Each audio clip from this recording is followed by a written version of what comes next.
Notre vie est un livre. On va l'écrire. On se stresse parce que vous nous montrez plus nos difficultés que nos qualités. Nous étudiants, nous sommes l'avenir de demain pour notre pays, pour notre continent. Nous étudiants, si nous pouvons le rêver, c'est que nous pouvons le faire. Oui, on sait que la seule et unique limite à notre épanouissement de demain sera nos doutes d'aujourd'hui. Mais dans notre cercle vicieux, on ne se sent pas toujours compris. Tout est calculé, du temps de sommeil au temps passé à réviser. Se détacher de nos lits le matin, c'est surmonter le premier défi de la journée. Heureusement que dans la prière, on y retrouve la force de persévérer, d'aller de l'avant, d'aller au bout de nos rêves. Mais avec un café pas trop corsé, on embellit le matin et on fait face au soir. Peu importe qui vous êtes ou qui vous avez été, vous pouvez être qui vous voulez.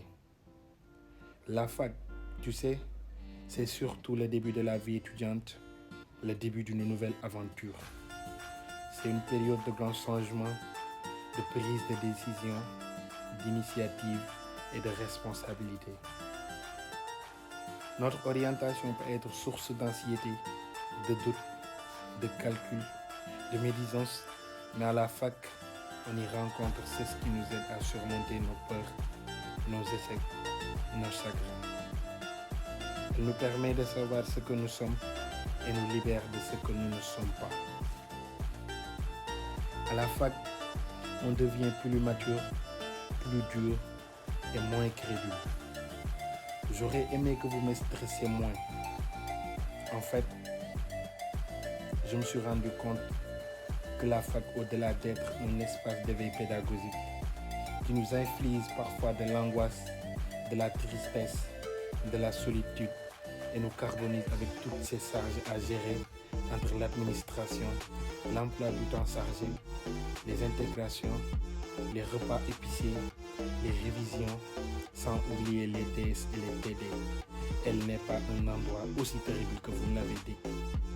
En réalité, c'est un endroit de liberté où on peut lever sa main, poser des questions, avoir des réponses, s'instruire, prendre la parole et échanger avec tant de personnes. En fait, c'est le croisement des bons amis. Nos amis, c'est comme la famille. On se découvre en passion comme de l'ADN chromosomique en sciences nat. On y partage les beaux souvenirs, la belle connaissance, de l'amour, de l'amitié, de l'entraide, de la solidarité et du bonheur scolaire.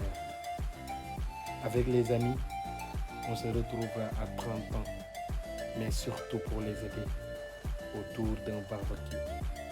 Nous étudiants, on n'est pas là pour amuser la galerie. Et si nous le comprenons, tant mieux.